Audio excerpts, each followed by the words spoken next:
નમસ્કાર. નિર્માણ ન્યૂઝની વિશેષ રજૂઆત ઝરોવર કાર્યક્રમ સાથે હું છું યજ્ઞ ત્રિવેદી. દર્શક મિત્રો, આજે ઝરોવર કાર્યક્રમમાં મારે ચર્ચા વિચારણા કરવાની છે. ફરી એકવાર અત્યારે તો સીએમને ટકોર કરવી પડી છે. દર વખતે સીએમ ટકોર કરે પછી જ શું અત્યારે અધિકારીઓ કામ કરે? દર વખતે આ સવાલ થતો હોય છે. આની પહેલાં પણ જ્યારે એમ કે ક્લાસ 1 અને 2 બંને અધિકારીઓની જ્યારે બેઠક હતી એ સમયે પણ સીએમે ટકોર કરી કે ભાઈ એસી કેબિનમાં ના રહો, બહાર જાઓ, કામ કરો અને પ્રજાના પ્રશ્નો છે તેને વાચા અત્યારે આવતો આપો. પણ ક્યાંય એ જોવા ના મળ્યું. પછી ફરી એકવાર જે રોડ અને રસ્તાની ક્યાંક પરિસ્થિતિ હતી અને તેને લઈને પણ તેમના દ્વારા જે ટકોર કરવામાં આવી કે ભાઈ પ્રજા હવે આપણને જો ચૂંટીને લાવતી હોય તો સારામાં સારું કામ કરવાની જવાબદારી એ આપણી હોય છે. એટલે કે હવે ડામરના રોડ નહીં, આરસીસીના રોડ બનાવો. આરસીસીના રોડ બનાવવાની પણ અત્યારે તો બાબત જોવા મળી. હવે સીએમ દ્વારા એમ પણ કહેવામાં આવ્યું કે જો યોગ્ય કામ નહીં કરવામાં આવે તો હવે ગ્રાન્ટ નહીં. એટલે ગ્રાન્ટ આપવામાં આવે છે રાજ્ય સરકાર વતી, પણ સામે કામ જ નથી થતું. અને જ્યાં હોય ત્યાં બધી જ જગ્યાએ તરફ તો સ્વચ્છતાનો સૌથી મોટો પ્રશ્ન જોવા મળે છે. સ્વચ્છતાને લઈને જે પ્રમાણે મહાત્મા ગાંધીજીએ એક શરૂઆત કરી હતી સ્વચ્છતા પ્રભુતાની બાબતને લઈને, પણ હજુ પણ કહેવું પડે છે કે ના ભાઈ અહીંયા તો સ્વચ્છતા હોવી એ બહુ જરૂરી છે અને હજુ પણ ક્યાંક સ્વચ્છતા નથી જોવા મળતી. સ્લમ વિસ્તારની વાત હોય કે પછી હું તો બહુ જ ચોખ્ખું કહું છું કે અમદાવાદ પૂર્વ અને પશ્ચિમ બંનેનું કમ્પેરિઝન કરી લો. પશ્ચિમની પરિસ્થિતિ શું છે અને પૂર્વની શું છે ને ખબર પડી જશે સ્વચ્છતા માટે. બહુ જ સ્પેસિફિક કહું છું સ્વચ્છતા માટે. આ જ મુદ્દાઓ પર મારે આજે ચર્ચા વિચારણા કરવી છે. ચર્ચા વિચારણા કરવા માટે અમારી સાથે જોડી ગયા છે રાજેશભાઈ ઠાકર કે જેઓ રાજકીય વિશ્લેષક છે, અનિલભાઈ જોધાણી કે જેઓ ભારતીય જનતા પાર્ટીના પ્રવક્તા છે, અને સંજયભાઈ બારોટ કે જેઓ કોંગ્રેસ પાર્ટીના પ્રવક્તા સાથે સાથે પૂર્વ કાઉન્સિલર પણ છે. આપ ત્રણનું સૌથી પહેલાં તો સ્વાગત છે. રાજેશભાઈ, દર વખતે સીએમ ટકોર કરે અને પછી જ અત્યારે અધિકારીઓ જાગતા હોય છે. આપણે પહેલાં પણ જે એમ કહેવાય ને કે જે પ્રાથમિક શિક્ષણ શિબિરની વાત કરીએ કે પછી અત્યારે તો પ્રશિક્ષણ શિબિરની વાત કરીએ, બધામાં સીએમે ટકોર કરી પછી અધિકારીઓ કામ કરવા માંડ્યા. અને હવે આ ભૂવા પડવાની બાબત હોય, સફાઈની બાબત હોય, એ બધામાં હવે સીએમે એમ કહ્યું કે જો સફાઈ નહીં રાખો ને તો હવે ગ્રાન્ટ જ અમે નહીં આપીએ, ગ્રાન્ટ જ અમે અટકાવી દઈશું. તો શું દર વખતે અત્યારે તો સીએમે ટકોર કરવી પડશે કામને લઈને? એટલે સરકારી મિકેનિઝમને આપણે સમજીએ ને તો ચૂંટાયેલી જે પાંખ છે એ ચૂંટાયેલી પાંખ એ પોલિસી નક્કી કરતી હોય છે, બજેટ નક્કી કરતી હોય છે, કામ નક્કી કરતી હોય છે, અને એનું ઇમ્પ્લિમેન્ટેશનનું કામ, અમલીકરણનું કામ એ વહીવટી તંત્ર કરતું હોય છે. જ્યારે આ બેની વચ્ચે કોઈક કોમ્યુનિકેશન ગેપ, કાં તો જે છે એ સંવાદહીનતા, કાં તો સુપરવિઝનનો ગેપ આ રહી જાય ત્યારે આવી સમસ્યાઓ આવે છે.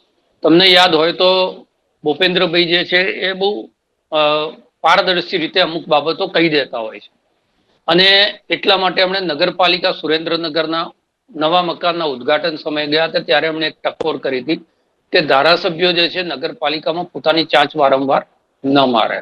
નગરપાલિકા એ સ્વાયત્ત છે અને એને સ્વાયત્ત રીતે ચાલવા દો. જ્યારે તમે નગરપાલિકાના રાજકારણમાં માથું મારો છો ત્યારે ક્યાંક ને ક્યાંક મુશ્કેલીઓ ઊભી થાય છે.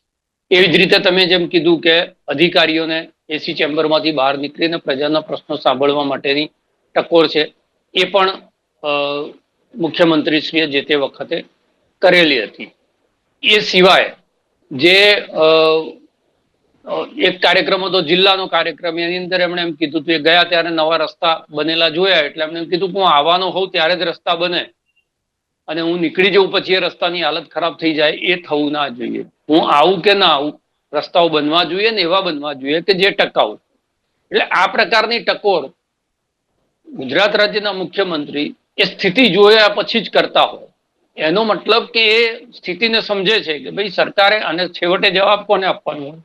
5 વર્ષે ચૂંટણી લડવા માટે તો રાજકીય પક્ષના લોકોએ જ જવાનું હોય. વહીવટી અધિકારીઓ તો કોઈ દિવસ ચૂંટણી લડવા જવા નથી. એ કલેક્ટર હોય કે આઈએસ હોય કે આઈપીએસ હોય, મામલતદાર હોય કે તલાટી હોય.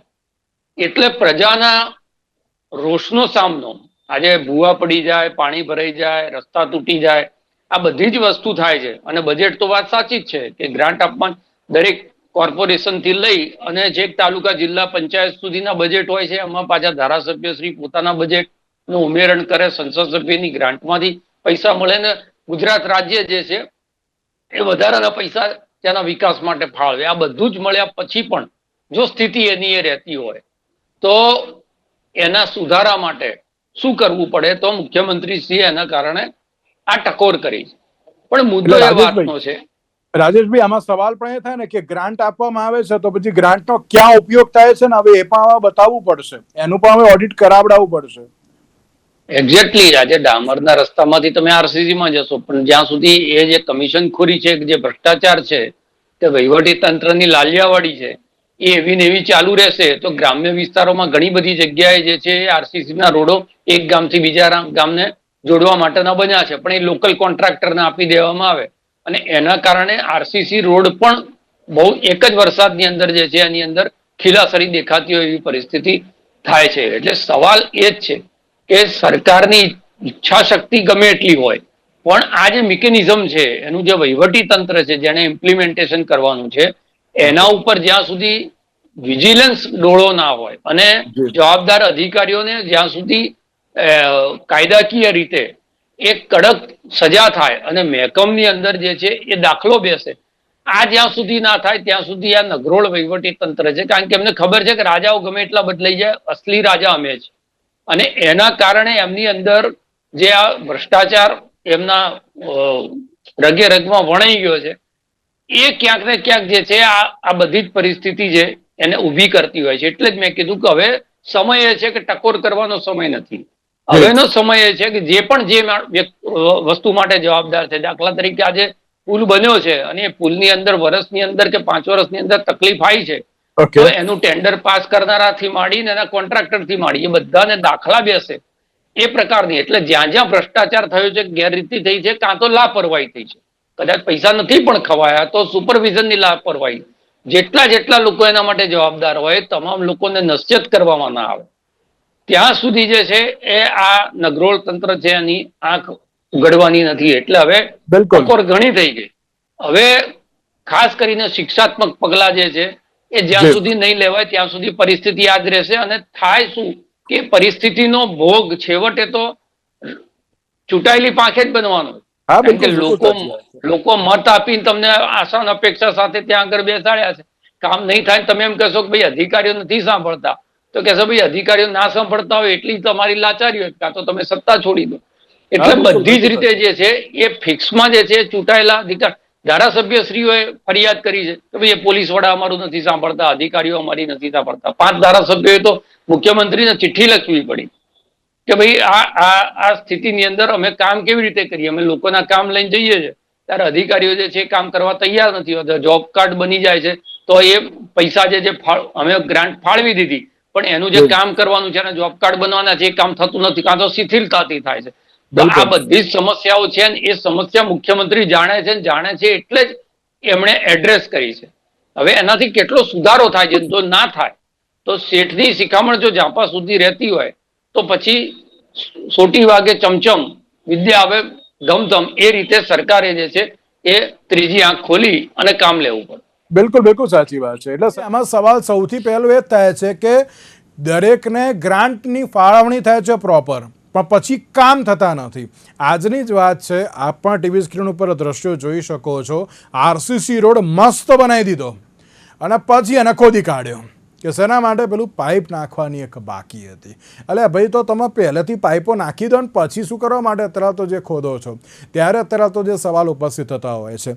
સૌથી પહેલો એક સવાલ સંજયભાઈ કે સ્વચ્છતાને લઈને દર વખતે પ્રશ્ન જોવા મળે છે અને હું કમ્પેરિઝન કરું તો રાજેશભાઈ એગ્રી થશે કે અમદાવાદ વેસ્ટ અને ઈસ્ટમાં ક્યાંક સ્વચ્છતાનો સૌથી વધારે પ્રશ્ન જોવા મળે છે અને ક્યાંક ગ્રાન્ટની યોગ્ય ફાળવણી તો થાય છે પણ તેની ઉપર કામ થતું નથી. તે પણ એક 100% વાત સાચી છે. સંજયભાઈ?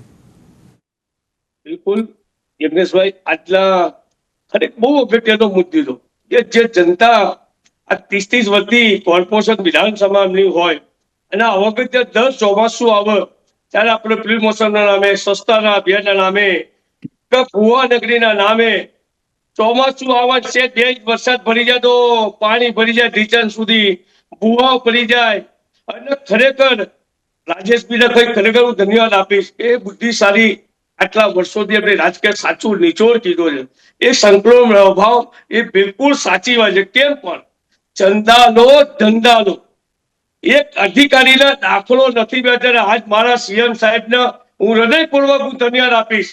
સીએમ સાહેબને દળમાં ટકોર કરવી પડે, ધારાસભ્યોને લેખિત રજૂઆત કરવી પડે, કામ નથી થતા. અગાઉથી તો વિપક્ષ કહેતું હતું, છતાંય ભારતીય જનતા પાર્ટીના નેતાઓ નતા માનતા, અધિકારીઓ નતા. અમારું મીડિયા આટલું બધું બતાવે છતાંય નતા માનતા. અને આજે વારંવાર દર વર્ષે ચોમાસું આવે તમારે મારા ડિબેટ કરવી પડે યજ્ઞેશભાઈ.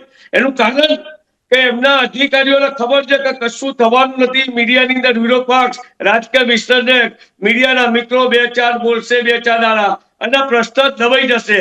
આપે બિલકુલ સાચી વાત કીધી. આપ જે બતાવી રહ્યા છો, હું કહું દર ચોમાસું આવવાના ભૂવા પડે, તમે જો આખી રિક્ષા ઉતરી જાય. દર વર્ષે આ પરિસ્થિતિ.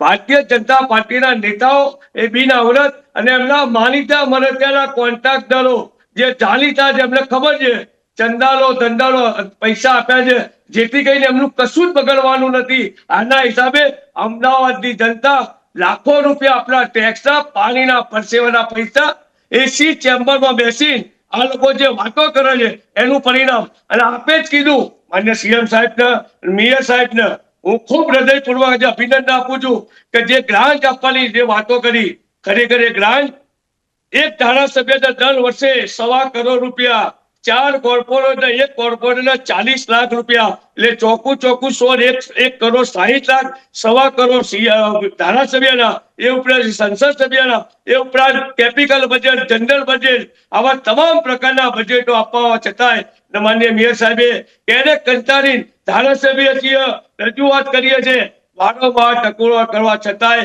આજે સીએમ સાહેબને લાગ્યું દર ચોમાસું આવે સુરતની અંદર લાખો રૂપિયાના વેપારીઓનું નુકસાન થાય. વરસાદ પડી ગયો, લોકોને બહાનું મળી ગયું. સહેજ વરસાદ પડે એટલે કે બહુ વરસાદ પડી ગયો. સંજયભાઈ, તમને જાહેર જનતા વોટ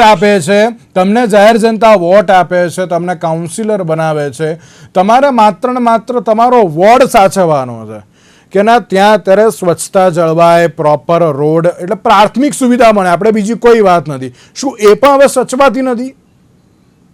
100% સાહેબ, 100%. જો ના સચવાતી ત્યારે જ આજે મેયર સાહેબ નાવડા લઈને એક વિચારો સ્વિમિંગ પુલ જેવી હાલત કરી નાખી. અને આજે નિકોલમાં તમે જો પૂર્વ પશ્ચિમ આપે કીધું, બિલકુલ વાત સાચી. આ નિકોલનો આજનો દાખલો 25 ઇંચ 10 ઇંચ વરસાદ નથી, આજનો દાખલો નિકોલની અંદર 2 ઇંચ વરસાદ પડી જાય ને લોકોના વાહનોની હાલત જુઓ. અને પછી આજે કીધું સીએમ સાહેબે કીધું ને કે રોડ બનાવો આરસીસી.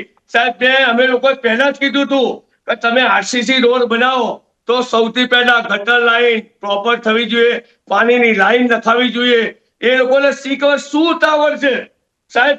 ગયા વર્ષે મેં વારંવાર રજૂઆત કરી, રામજી મંદિરની અંદર રોડ બનાવ્યો, રામજી મંદિરના ખાંચામાં 1 વર્ષની અંદર તૂટી ગયો સાહેબ. રોડની એટલી બધી હાલત ખરાબ થઈ ગઈ, એટલે રજૂઆત કરી પણ છતાંય એમના અધિકારીઓ માનતા નથી.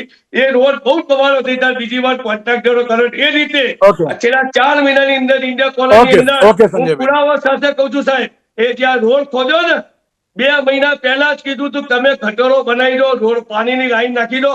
આ લાખો રૂપિયા પ્રજાના પાણીના પરસેવાના ટેક્સના સારો હતો છતાંય ખોદી નાખ્યો. આરસીસી બનાવ્યો અને પાઇપ નાખવાના નહીં. તમે જે પ્રશ્ન અત્યારે તો કહો છો એ 100% અત્યારે વ્યાજબી છે. સંજયભાઈ વિપક્ષ તરીકે માન્ય પુરાવા સાથે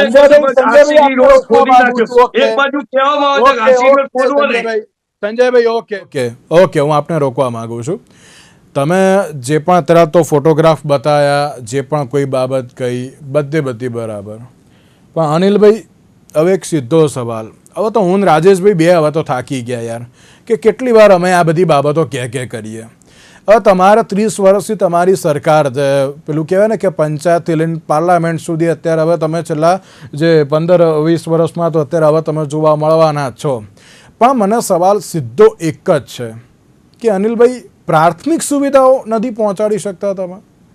અને એવું કેવું કે રોડ બને પછી જ પાઇપો નાખવાનું યાદ આવે. મને સૌથી આ બહુ પેલું કહેવાય ને કે આ વિકટ સવાલ છે કે તમારી જોડે અધિકારીઓ છે, સારામાં સારી ટીમ છે, બધું જ છે. તમે એમ કહો છો અમારી જોડે બધું જ છે, અમે વિકાસ કરવા માટે અત્યારે હાલ તો આવ્યા છીએ.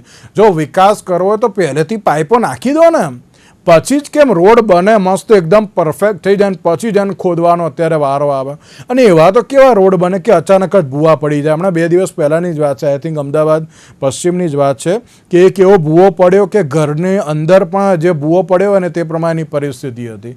એટલે અનિલભાઈ, આ કામગીરી કરો છો, તમે કહો છો વિકાસ કરીએ છીએ, તો આ કયા પ્રકારનો વિકાસ છે અનિલભાઈ? અને એમાં પણ દર વખતે સીએમ આવે ને ટકોર કરે, દર વખતે સીએમ. અરે હવે તો સીએમ શું કરવા જાય એમ કહો? હવે તો આ પ્રાથમિક જરૂરિયાત પણ અત્યારે તો લોકોને પૂરી થઈ છે કે નહીં એ પણ શોધવા જાય, એ કઈ સવાલ છે અત્યારે તો.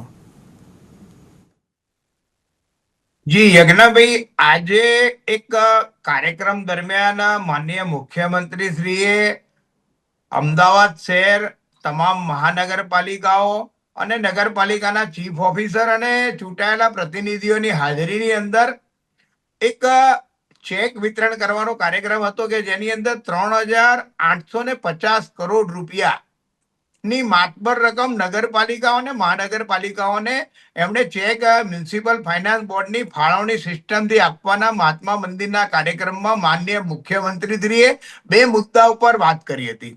એક તો કામની ગુણવત્તા અને શહેરની અંદર અને નગરપાલિકાઓમાં ખાસ કરીને સ્વચ્છતાનું ઊંચું ધોરણ જળવાય. આ મુદ્દા ઉપર એમણે સામાન્ય રીતે જે રીતે માનનીય મુખ્યમંત્રીનો સ્વભાવ જે મૃદુ ને મક્કમતાથી જે હસતા વાત કરે છે, તો એમણે વિકાસના ચેકના અર્પણ દરમિયાન એમણે નગરપાલિકાના ચીફ ઓફિસર અને સૌ ચૂંટાયેલા પ્રતિનિધિઓએ દરેક નગરપાલિકાના હતા, કોઈ રાજકીય પક્ષના લોકો નહોતા. એની વચ્ચે એમણે એક ગુજરાતના હિતમાં અને નાગરિકોના હિતમાં માનનીય મુખ્યમંત્રીશ્રીએ વાત કરી કે સ્વચ્છતાનું ઊંચું ધોરણ જળવાય અને ક્વોલિટી જળવાય. આ બંને મુદ્દા ઉપર માન્ય મુખ્યમંત્રી શ્રી આજે અધિકારીઓને સૌને વાત કરી. એ સંદર્ભની અંદર હું ખાસ કહું છું કે જ્યારે મુખ્યમંત્રી જે ટકોર કરતા હોય છે, રાજ્યના હિતની અંદર વાત કરતા હોય છે, નગરજનોના હિતની અંદર વાત કરે છે અને ચૂંટાયેલા પ્રતિનિધિને પોતાની મુખ્યમંત્રીની જવાબદારી તરીકે વાત કરતા હોય છે. અને ખાસ કરીને જ્યારે નગરજનો વેરો આપે છે તો એનું વળતર વિકાસ દ્વારા આપવાનું એ ભારતીય જનતા પાર્ટીની નીમ છે. એને કારણે પ્રજા ભારતીય જનતા પાર્ટીને મત આપે છે અને નાણાંનો યોગ્ય વહીવટ થાય એ અપેક્ષા હોય છે. એટલા માટે માનનીય મુખ્યમંત્રી શ્રીએ આ સૌને એક ટકોર કરી હતી કે એના પર તમે ધ્યાન આપો. જે પ્રમાણે અમદાવાદ શહેરની અંદર સંજયભાઈ 3-4 ફોટોગ્રાફ લઈને આવ્યા હતા અને જે રીતે અમદાવાદ શહેરની સિસ્ટમમાં વાત કરી રહ્યા હતા કે પૂર્વ અને પશ્ચિમની અંદર ભેદભાવયુક્ત વાતાવરણ છે, પરંતુ સંજયભાઈ આપ તો કોર્પોરેટર રહ્યા છો, વર્ષોથી પાર્ટીના એક કાર્યકર્તા તરીકે તમે પ્રજાની વચ્ચે જાઓ છો. તમને ખબર છે કે અમદાવાદ શહેરની અંદર પૂર્વ અને પશ્ચિમની અંદર વસ્તીની ગીચતા પૂર્વ વિસ્તારની અંદર 40 વિસ્તારનું પ્રમાણ વધારે છે, પશ્ચિમની અંદર કોમર્શિયલ અને બાકીનો વિસ્તાર વધારે છે, જેને કારણે કોઈક જગ્યાએ તમને એવું લાગતું હશે કે સ્વચ્છતાનું ધોરણ જળવાતું નથી. પરંતુ સમગ્ર શહેરની અંદર જે રીતે વરસાદ પડ્યાની સ્થિતિ પછી 14,000 કર્મચારીઓ લાગ્યા અને 2 દિવસની અંદર સંપૂર્ણ શહેરની અંદર સ્વચ્છતાનું જે અભિયાન ચલાવવામાં આવ્યું છે મ્યુનિસિપલ કમિશનર દ્વારા, એ સરાહનીય બાબત છે. આટલો મોટો વરસાદ પડ્યા પછી રસ્તાની સફાઈ થાય, તંત્ર કામે લાગી જાય અને પ્રજાના આરોગ્યની ચિંતા થાય. આ પ્રકારના 3-4 ફોટોગ્રાફ લઈને તમે આવો તો અમદાવાદ શહેરના વિકાસના ફોટોગ્રાફ હું 1,000 ફોટા રજૂ કરી શકું છું કે આ વિકાસના કામો છે અમારા. પણ પ્રજાના પ્રશ્નોની અંદર તમારે સંજયભાઈ સાચી રજૂઆત કરવી જોઈએ. આટલા મોટા શહેરની અંદર કોઈક જગ્યાએ પ્રશ્નો ઉપસ્થિત થાય છે તો તંત્ર ચોક્કસ કામ કરે છે અને અમારી પણ અપેક્ષા છે કે આ શહેરની અંદર પાણી ન ભરાવું જોઈએ. પરંતુ જ્યારે સિસ્ટમની અંદર 21 ઇંચ વરસાદ પડે અને એ સંજોગોની અંદર તંત્ર 24/7 કર્મચારીઓ કામ કરે, ચૂંટાયેલા પ્રતિનિધિઓ કામ કરે. સંજયભાઈ, તમે આ ફોટા બતાવીને પ્રજાને એમ કહો છો તો મને એક ફોટો બતાવો કે આ અમદાવાદ શહેરની અંદર કે રાજ્યમાં કોઈ જગ્યાએ પાણી ભરાયું અને કોઈ કોંગ્રેસનો કાર્યકર્તા ફૂડ પેકેટ લઈને પ્રજાની વચ્ચે ગયો હોય, પ્રજાની વચ્ચે મદદ કરવા ગયો હોય. આ પ્રકારના ફોટા દર્શાવીને પ્રજાની અંદર સંપૂર્ણ શહેરના વિકાસ અનિલભાઈ, 1 મિનિટ અનિલભાઈ. અનિલભાઈ કોઈ અત્યારે ગેરમાર્ગે નહીં દો. મારો એક સીધો જ સવાલ એક જ છે. મારે કોઈ અત્યારે ફૂડ પેકેટની વાત નહીં કરવી કે કંઈ જ નહીં કરવું. તમે વિકાસની વાત કરો છો. અમદાવાદના શીલજ, બોપલ એમાં બહુ બધો વિકાસ કરી દીધો તમે. એક જ વરસાદ પડ્યો ને એમાં ખબર પડી ગઈ ના કયા પ્રકારની પરિસ્થિતિ છે. બરાબર અનિલભાઈ? બીજી એક વસ્તુ, મારે બીજી કોઈ જ વાત નથી કરવી. આ એક જ ખાલી આ સવાલનો જવાબ આપો કે જ્યારે રોડ બની જાય ત્યારે કેમ પાઇપ નથી નાખતા? પછી જ કેમ દર વખતે પાઇપો નંખાય છે? કેમ પછી જ રોડ અત્યારે તો જે તોડવામાં આવતો હોય છે પહેલેથી નાખી દો ને પાઇપ, પણ પછી તોડવાની ફરજ જ ના પડે ને. એક તો માંડ સોસાયટી વાહન સારો એક રસ્તો મળ્યો હોય, એ પણ આરસીસી પ્રોપર, અને પછી પણ એવું ખબર પડે કે ના હવે પેલી પાઇપ બાકી રહી ગઈ હતી આપણે સરખી કરવાની, પછી જ કેમ અત્યારે તો તોડવામાં આવે છે? યજ્ઞભાઈ, આવા કોઈ કિસ્સા બનતા હશે ને, એ કિસ્સાની અંદર જે તે અધિકારી ઉપર નોટિસ જતી હોય છે, એના પર પગલા લેવામાં આવતા હોય છે. અને ખાસ કરીને મોટા જ્યારે પ્રોજેક્ટોનું પ્લાનિંગ થતું હોય ત્યારે, ધારો કે રિંગ રોડનું પ્લાનિંગ થાય તો પ્રજાના ટેક્સના પૈસાનો વેડફાટ તો થાય છે ને આમાં. ના, ચોક્કસ. પ્રજાના ટેક્સના પૈસા અમારા માટે અમૂલ્ય છે, અને ટેક્સનો પૈસા એટલે વેરો છે, એ વેરાનું વળતર વિકાસ દ્વારા આપવો અને એનો યોગ્ય ઉપયોગ કરવો એ ભારતીય જનતા પાર્ટીના અમારા સિદ્ધાંતની અંદર છે. ખાસ કરીને ઓછામાં ઓછા પ્રજાના વેરાનો વ્યય થાય એની ચિંતા અમે કરી રહ્યા છીએ. જ્યારે પણ કોઈક અધિકારીઓ દ્વારા આ પ્રકારની નેગ્લિજન્સી ઊભી કરવામાં આવે ત્યારે તંત્ર દ્વારા માનનીય મુખ્યમંત્રી શ્રી આજે એમાં પણ કીધું હતું કે કોઈ પણ કોન્ટ્રાક્ટર હોય, ગમે તે હોય, એને છોડશો નહીં. અનિલભાઈ 30 વર્ષ થયા, હવે તો પ્રાથમિક જરૂર પૂરી થઈ જવી જોઈએ. 30 વર્ષની વાત કરો છો? 30 વર્ષના પહેલાના પીરિયડના સમયની અંદર આપણે જોઈતી આ શહેરની પરિસ્થિતિ કયા પ્રકારની હતી. આજે આ શહેરની અંદર મેટ્રો ટ્રેન છે, આ શહેરની અંદર BRTS છે. અનિલભાઈ, મારે ભૂતકાળના ભવિષ્યની વાત જ નહીં કરવી, મારે અત્યારે હાલની જ વાત કરવી છે કે ગ્રાન્ટ છે, અને હું નહીં સીએમ જ કહે છે કે ગ્રાન્ટ આપીએ છીએ તો પછી કેમ ખાડા છે. એટલે એ પ્રોપર થાય એ બહુ જરૂરી છે. રાજેશભાઈ, એક છેલ્લો એક સવાલ મારે એક આપને પૂછવો છે કે જે અત્યારની પરિસ્થિતિમાં આ સીએમએ કહ્યું, ટકોર કરી, બધી જ વાત અત્યારે આવતો છે, પણ મારે એક જ સવાલ પૂછવો છે કે જ્યારે મહાત્મા ગાંધીજીએ સ્વચ્છતાની એક જે શરૂઆત કરી, સ્વચ્છતા એક મિશન તરીકે અત્યારે થયું હતું, પછી 2014માં જ્યારે વડાપ્રધાન નરેન્દ્ર મોદી બન્યા તેમણે પણ શરૂઆત સ્વચ્છતાથી કરી હતી, અને આજે હજુ પણ આ જ પ્રશ્ન કેમ યથાવત જોવા મળે છે? તો યજ્ઞભાઈ, આ જે સ્પેસિફિક પ્રશ્ન છે ને સ્વચ્છતાનો, એને હું રાજકીય કરતા સામાજિક વધારે જોઉં. આપણે દેશની આઝાદીના 75 વર્ષ પછી પણ લોકોને એમ કહેવું પડે કે રસ્તો કચરામાં ના નાખો, કચરો જે છે રસ્તા ઉપર ના નાખો, કે રસ્તા ઉપર ના થૂકો. તો એ ક્યાંક ને ક્યાંક જે છે પહેલા તો આપણે આપણી જાતને પ્રશ્નાર્થ કરવો પડે. આપણે ઘરને જો ચોખ્ખું રાખતા હોઈએ તો આપણો સોસાયટી છે આપણું ઘર છે, આપણું શહેર છે આપણું ઘર છે. આટલો નાગરિક વિવેક જે છે એ દરેક વ્યક્તિની અંદર હોવો જોઈએ, અને એના માટે 2 પ્રકારના અભિયાન જે છે એ સરકારે શરૂ કર્યા. એક સામાજિક જાગૃતિનો, જે ગાંધીજીએ પણ કર્યો હતો, અને આ પહેલા સ્વચ્છ ભારત અભિયાન નહોતું ત્યારે નિર્મલ ભારત ના નામે આ યોજના હતી. પણ સવાલ એ છે કે અને એમાં એવું નથી કે ભણેલો કે અભણ કે ગરીબ કે અમીર. જ્યારે નાગરિક વિવેકની વાત આવે છે, SG હાઈવે ઉપરથી આપણે જતા ઘણી વાર જોઈએ આપણી ગાડીની આગળ BMW જતી હોય, દરવાજો ખોલીને પાનની પિચકારી મારે. એટલે પૈસા આવી જવાથી સંસ્કાર આવી જાય છે એવું નથી હોતું, અને ભણતર આવી જવાથી જે છે નાગરિક વિવેક આવી જાય છે એવું નથી હોતું. એટલે આ છે એ પ્રાથમિક શિક્ષણમાં આવવું જોઈએ. એટલે બાળક, દાખલા તરીકે મારી ઓફિસમાં કોઈ બાળક આવે અને મારી ગાડીમાં પણ હું કાયમ એ વસ્તુ કે મારી ગાડીમાં ડસ્ટબિન રાખો. ડસ્ટબિન એ પ્રતીક છે કે પાછળની સીટ ઉપર કોઈ બેઠું છે કે એનો બાળકને લઈને બેઠું છે, તે ખાઈને એને ખબર પડે આ ડસ્ટબિન છે, એટલે આ ગાડીમાં કે ગાડીની બહાર કચરો નથી નાખવાનો. એ જ રીતે તમારે આને શિક્ષણનો અને પરિવારની અંદરની સમજનો, એટલે તમારે બાળપણથી આ માણસ તૈયાર કરવું પડે. બીજી વસ્તુ, પૂર્વ અને પશ્ચિમની વાત કરીએ. પૂર્વ પશ્ચિમમાં એક મોટો તફાવત એ છે કે પૂર્વની અંદર જે છે આ એક ટૂંકમાં કે ત્યાં આગળ GIDC ફેક્ટરી અને એના કારણે લેબર કોલોનીઝ વધારે છે, અને એટલે એની જે ગીચતા એની જે પરિસ્થિતિ છે એના કારણે સ્વચ્છતાના પ્રદૂષણના પ્રશ્ન પૂર્વમાં સવિશેષ તમને પશ્ચિમ કરતા વધારે જોવા મળે છે. પણ આખી ચર્ચાનો વિષય એ છે કે કોંગ્રેસ હોય કે ભાજપ હોય, એક વાત ઉપર સંમત છે કે જે કામો થઈ રહ્યા છે કામોમાં કોર્ડિનેશનનો કાં તો અભાવ છે, કાં તો વહીવટી તંત્રની લાપરવાહી છે, તો મુખ્યમંત્રી પોતે સ્વીકારી રહ્યા છે. સવાલ એક જ છે કે હવે લાપરવાહ લોકોને ક્યાં સુધી આપણે બક્ષવા છે. બિલકુલ બિલકુલ છે. બંધ થશે ત્યારે ઓટોમેટિક આ ટકોર કરવાનું બંધ થશે. જી બિલકુલ બિલકુલ વાત છે. તો હવે જોવાનું એ રહ્યું કે હવે આગામી સમયમાં ટકોર તો અત્યારે તો જે કરી લેવામાં આવી છે, આગામી સમયમાં કાર્ય કેટલા જલ્દીથી થાય છે. સંજયભાઈ, રાજેશભાઈ, અનિલભાઈ, આ ત્રણનો આભાર અમારી સાથે આ ચર્ચા વિચારણામાં જોડાવા માટે. Thank you so much.